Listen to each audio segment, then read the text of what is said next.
नमस्कार दोस्तों। अब वोट चोरी करने के बाद में नागरिकता चोरी की साजिश रची जा रही है और वोट चोरी पर जवाब देने की बजाय झूठ बोला जा रहा है। सरकार जितना कोरा झूठ बोल रही है वह अपने आप में इस देश के लिए दुर्भाग्यपूर्ण है, क्योंकि संसद में झूठ बोला जाता है। नया भारत है, तभी इस देश के लोगों को कैसे फंसाया जाए, परेशान किया जाए। तो जो काम एक समय में मुस्लिम लीग करती थी और कांग्रेस को बदनाम करने के लिए, वही काम अब उनकी सहयोगी पार्टी भाजपा करती है कांग्रेस को बदनाम करने के नाम। तो आज इसी पे बात करूंगा कि राहुल गांधी ने आखिर क्यों चैलेंज कर दिया अमित शाह को, भरे सदन में चैलेंज किया कि हिम्मत है तो डिबेट कर लो, इसी पर डिबेट कर लो। जो 3 महीने प्रेस कॉन्फ्रेंस की, उसी वोट चोरी पर डिबेट कर लो, ओपन डिबेट कर लो, प्रेस कॉन्फ्रेंस कर लो, जो चाहो कर लो। अमित शाह की हालत बिगड़ गई। घबराए हुए अमित शाह कहने लगे, मैं इतने सालों से विधायक और सांसद हूं, मैं इतना हूं। तो यदि आप इतने सालों से विधायक और सांसद हैं, तो राहुल गांधी तो उस परिवार से हैं जो परिवार 100 साल से इस देश में सांसद, विधायक, सब कुछ, मेयर भी है, कोई पद नहीं छूटा है। जिसने इस देश में राजनेता बनाए हैं, राजनेता बढ़ाए।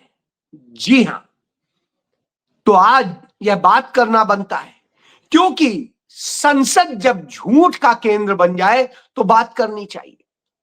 सबसे पहले बात करता हूं कि भारत की संसद में जब इस पर सवाल किया जाता है कि आखिर जनगणना जो 2021 में होनी थी वो अब तक नहीं हुई है, तो कब होगी, जातिगत जनगणना कब होगी, तो सरकार के पास कोई जवाब नहीं होता है। उसका गोलमोल झूठा सा जवाब दिया जाता है।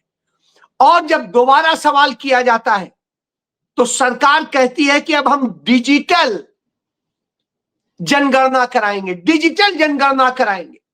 डिजिटल जनगणना कैसे हो सकती है? इस देश के अंदर जो करीब 27% लोग ऐसे हैं जिनके पास में न मोबाइल है न इंटरनेट है। जी हां, और जो हालात है इस देश के, 27 कह दीजिए, 28 कह दीजिए, तो 28% के पास। और ये तादाद हम तब कह रहे हैं जब हम सारे मोबाइल नंबर को हर एक व्यक्ति के हिसाब से जोड़ रहे हैं, जबकि भारत में ऐसा नहीं है। कई लोगों के पास में 1 और 2, 3 तक मोबाइल है, नंबर है। तो ऐसी स्थिति में आप समझ सकते हैं कि जिनके पास 3 है, यदि वो भी घटा देंगे तो इसका मतलब है इस देश की 40% आबादी ऐसी है जिसके पास में मोबाइल ही नहीं है। इस देश में 40% ऐसे लोग हैं जिनके पास इंटरनेट ही नहीं है।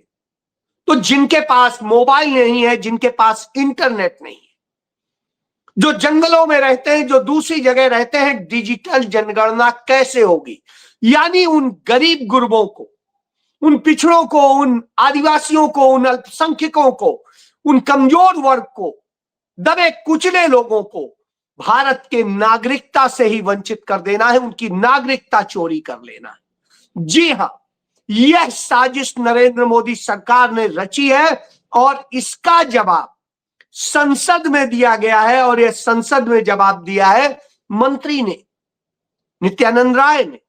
अब आप समझ लीजिए, जब यह देते हैं तो अब आप इस झूठ को समझ सकते हैं। और जब यह झूठ आता है, खुलता है, क्योंकि ये सुनने में बड़ा अच्छा लगता है।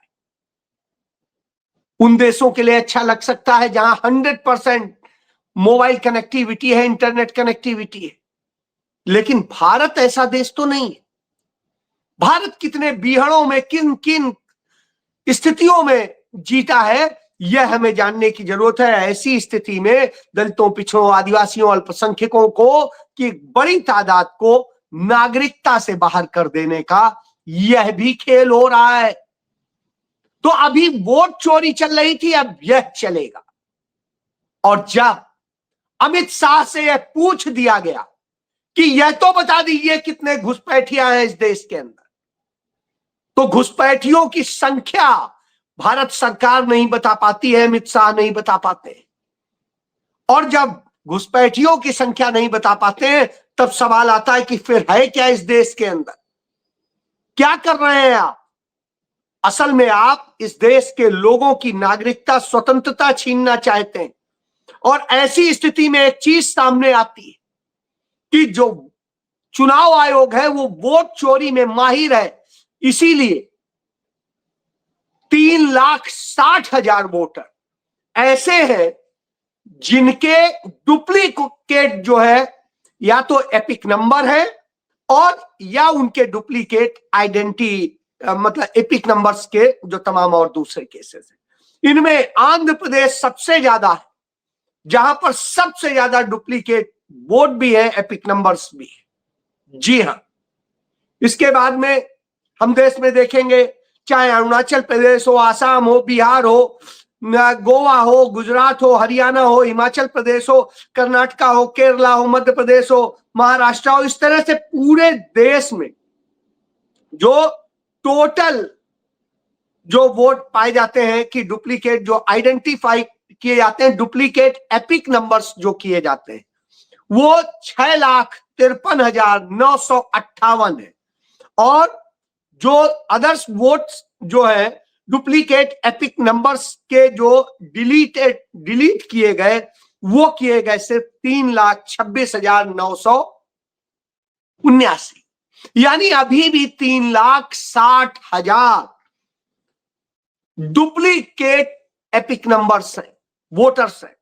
और इसमें सबसे ज्यादा इंपॉर्टेंट यह है कि बिहार को देख लिए, जहां भी SIR हो चुकी है, वहां 22,590 डुप्लीकेट वोटर्स। तो आप इनसे समझ सकते हैं। और ये संसद में दिया गया जवाब है। ये RTI में साकेत गोखले हैं जो MP भी हैं, RTI पे काफी काम करते हैं, उन्होंने RTI डाली थी।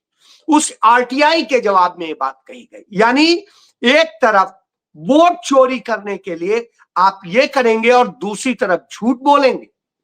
अब आता हूं, दूसरी बात आप सुन लीजिए कि जिस तरीके से अमित शाह बोल रहे थे, वह भी समझने वाला है कि क्या उन्होंने कहा। जब राहुल गांधी ने उनसे कहा कि हमने आपसे स्पेसिफिक सवाल पूछा है कि मुख्य चुनाव आयुक्त और चुनाव आयुक्तों को यह इम्यूनिटी क्यों दी गई, क्यों ये संवैधानिक सुरक्षा दी गई कि वो कोई भी गुनाह करें, कोई भी पाप करें, कोई भी गड़बड़ी करें, उनके खिलाफ केस नहीं हो सकता है, मुकदमा नहीं हो सकता है। जब अमित शाह बोल रहे थे, उसी समय खड़े होकर के चुनौती देके राहुल गांधी ने यह सवाल किया। जैसे ही सवाल किया तो अमित शाह बौखला गए और अमित शाह आ गए अपने उस पे जो बीजेपी का और उनका तरीका है।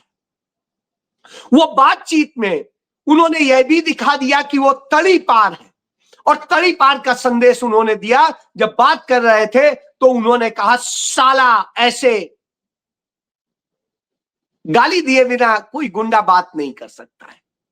तो वैसे ही उन्होंने सदन में गाली इस्तेमाल की और लोकसभा अध्यक्ष ने उन्हें इसके लिए रोका भी नहीं कि यह असंसदीय है, इस पर तत्काल माफी मांगनी चाहिए। लेकिन नहीं, अमित शाह है, क्योंकि लोकसभा अध्यक्ष उनके आगे सरेंडर है। नरेंद्र मोदी और अमित शाह के आगे उनकी बोलती बंद हो जाती है, तो आवाज नहीं निकल रही थी। बहरहाल राहुल गांधी फिर खड़े हुए और उन्होंने कहा बताइए वोट चोरी पर। और जब राहुल गांधी ने कहा कि वोट चोरी पर बताइए, तो उन्होंने कहा 3 वोट चोरी हम बताते हैं। और वो 3 कौन सी बताई जो RSS बीजेपी सदैव झूठ फैलाती रही है। नंबर 1, उन्होंने कहा कि जब प्रधानमंत्री पद का चुनाव हो रहा था तो सरदार वल्लभ भाई पटेल को 28 वोट मिले थे, फिर भी जवाहरलाल नेहरू को 2 वोट मिले थे और वो बन गए थे। जवाहरलाल नेहरू को 1 वोट नहीं मिला था और पंडित जवाहरलाल नेहरू को और सरदार वल्लभ भाई पटेल को सारे वोट मिले थे। तो अरे, जब देश के प्रधानमंत्री पद का चुनाव होना था, जब उस समय सरदार वल्लभ भाई पटेल जीवित ही नहीं थे और जब देश आजाद हुआ 1947 को, तब कभी उस समय भी कोई भी चुनाव नहीं हुआ प्रधानमंत्री पद के लिए, सीधे सीधे नॉमिनेटेड था। और तीसरी चीज, उसके लिए महात्मा गांधी का रेफरेंस था पंडित जवाहरलाल नेहरू के लिए। और रही बात कांग्रेस पार्टी का, जो 1946 में चुनाव होना था वह चुनाव हुआ ही नहीं था, इसलिए खुद सरदार वल्लभ भाई पटेल ने पंडित जवाहरलाल नेहरू का नाम प्रस्तावित किया था और उसके बाद में पंडित जवाहरलाल नेहरू अध्यक्ष बने थे। यानी तब देश आजाद होगा या नहीं होगा यह भी पता नहीं था। अब आप सोच लीजिए कि कांग्रेस अध्यक्ष का, जिसको वो चुनाव कहते हैं, प्रदेश की ओर से तब पंडित जवाहरलाल नेहरू उसमें प्रत्याशी भी नहीं थे, वो बनना भी नहीं चाहते थे, लेकिन ऐन वक्त में उनका नाम प्रस्तावित किया गया और उसके बाद में खुद सरदार वल्लभ भाई पटेल ने उनका नाम प्रस्तावित किया और सबने समर्थन किया। पूर्ण बहुमत से पंडित नेहरू चुने गए, वो भी अध्यक्ष। प्रधानमंत्री पद का कभी चुनाव हुआ ही नहीं। चुनाव हुआ 1967 में, जब श्रीमती इंदिरा गांधी प्रधानमंत्री बनी थी। तब मोरारजी देसाई और श्रीमती इंदिरा गांधी के बीच पार्टी में चुनाव हुआ था, पार्टी के सांसदों में, और सांसदों ने श्रीमती इंदिरा गांधी को चुना था। 163 वोट से मोरारजी देसाई हार गए। तो पहली बात ये। दूसरी, उन्होंने वोट चोरी जो कही, वो कही कि श्रीमती इंदिरा गांधी जो रायबरेली से 1971 का चुनाव जीती थी, उसमें उन्होंने वोट चोरी की थी और राजनारायण को हराया था। वो जिस बात को बात करते हैं वहां वोट चोरी का तो कोई विषय ही नहीं था। वहां पर अदालत में यह कहा गया था कि सरकारी अफसरों का इस्तेमाल किया गया है और जो उनकी रैली में कनेक्शन जोड़े गए थे बिजली के, वो जोड़े गए थे सरकारी कर्मचारी द्वारा। इस पर उनके चुनाव को निरस्त किया गया था, वोट चोरी नहीं थी। और उसके बाद में अदालत ने जो एक सिंगल जज ने, जो संघी जज था, वो जगमोहन लाल सिन्हा, जो सीआईए के ऑफिसर्स से मिलकर आया था, क्योंकि इंदिरा गांधी ने अमेरिका की बिल्कुल बैंड बजा दी थी, तब वो चुनाव निरस्त हुआ था। और जब वो चुनाव निरस्त हुआ था तो श्रीमती गांधी उसके खिलाफ सुप्रीम कोर्ट गई। सुप्रीम कोर्ट में जस्टिस अय्यर ने तत्काल उसे रोका और बाद में 7 नवंबर 1975 को उसमें फाइनल 5 जस्टिसेस की बेंच, संवैधानिक पीठ से फैसला आया और उसने कहा कि जस्टिस जगमोहन लाल सिन्हा का आदेश पूरी तरह से अवैध था, क्योंकि जिन इंदिरा जी के ऑफिसर ओएसडी थे मिस्टर कपूर, उनके इस्तीफे को मंजूर किया जा चुका था। लेटर न रिसीव होना उनकी गलती नहीं होती है और ऐसी स्थिति में उसे गलत नहीं कहा जा सकता। वो कोई सैलरी, कोई भत्ता उस समय नहीं ले रहे। दूसरी चीज, मेन लाइन से कनेक्शन कोई भी निजी व्यक्ति नहीं जोड़ सकता है, इसलिए सरकारी कर्मचारी ने ही रैली में वो जोड़ा था, इसलिए भी ये गलत नहीं। और इस तरह से उनके चुनाव को बिल्कुल सही ठहरा दिया गया था। और इस पर उन्हीं के आरएसएस के प्रमुख देवरस ने चिट्ठी लिख के श्रीमती इंदिरा गांधी को बधाई दी थी कि आपके पक्ष में सुप्रीम कोर्ट की इतनी बड़ी बेंच ने, 5 जस्टिसेस की बेंच ने फैसला दिया है। अब आप समझ लीजिए, यहां पर भी झूठ बोल रहे थे। तीसरा झूठ अभी वो हाल के दिनों में फैलाया गया है और वो झूठ है कि श्रीमती सोनिया गांधी जब भारत की नागरिक भी नहीं बनी थी तब भी उन्होंने वोट डाल दिया था। तो साहब, और उसको लेके एक सिविल केस दायर किया गया है। यदि सोनिया गांधी ने ऐसा किया था तो इस पर क्रिमिनल केस बनता है, सिविल केस नहीं, क्रिमिनल केस बनता है। और यह गृह मंत्रालय खुद कर सकता है। गृह मंत्रालय ने कोई केस आज तक नहीं किया। पिछले 12 साल से सरकार, भाजपा के एक व्यक्ति से मुकदमा डला के यह सिर्फ एक ड्रामा क्रिएट किया गया है। वो ऐसे ही जैसे राहुल गांधी के लिए किया जाता है कि वो तो ब्रिटिश नागरिक हैं, वो तो पता नहीं क्या है। जो व्यक्ति हिंदुस्तान के अंदर पैदा हुआ, जिसने भारत की नागरिकता कभी नहीं छोड़ी, वो ब्रिटिश नागरिक कैसे हो सकता है? जिसके पिता इस देश के प्रधानमंत्री रहे, जब उसका जन्म हुआ उसकी दादी इस देश की प्रधानमंत्री थी। तो बिल्कुल स्पष्ट है। तो ऐसी स्थिति में भी यह साफ है कि अमित शाह झूठ बोल रहा था, कोरा झूठ, क्योंकि अब तक सब झूठ सारे सामने आ चुके हैं। आज तक इनमें से किसी का भी एक भी तथ्य नहीं पेश कर सके। तो यानी झूठ की बुनियाद पर जब ये बात कर रहे थे, तब राहुल गांधी ने उन्हें चैलेंज कर दिया। कहा यदि दम है अमित शाह तो डिबेट कर लो चोरी पर, वोट चोरी पर। उस पर जो मैंने 3 प्रेस कॉन्फ्रेंस की है, उन 3 प्रेस कॉन्फ्रेंस में मैंने जो सबूत दिए हैं उनको लेकर के डिबेट कर लो। और यदि ओपन डिबेट तुम कर लोगे तो हम मानेंगे कि हां तुम में दम है। तब अमित शाह कहने लगे कि नहीं, हम आपके जाल में नहीं फंसना चाहते हैं, हम ये नहीं करना चाहते। तो अब आप समझ लीजिए कि जो ये बताते हैं वो खुद ये नहीं बता पा रहे हैं कि आप क्या है। तब ऐसी स्थिति में राहुल गांधी ने जो कहा वो अपने आप में अमित शाह के लिए चिंताजनक हो गया। एसआईआर पर खुली चर्चा उनकी हिम्मत नहीं पड़ी।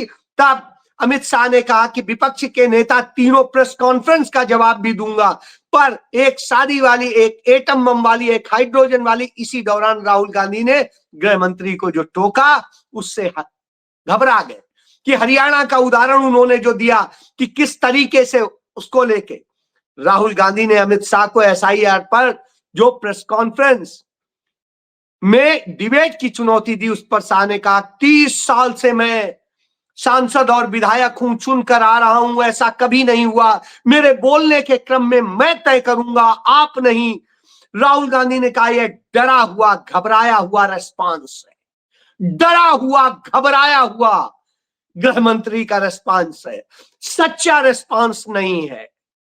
अमित शाह ने कहा मैं आपके चेहरे की चिंता की लकीरें देख रहा हूं, आपके उकसावे में नहीं आऊंगा, लेकिन अपने क्रम में बोलूंगा। आप समझ लीजिए यह स्थिति आ गई। तो यह दर्शाता है कि आज अमित शाह की चड्डी ढीली हो गई थी।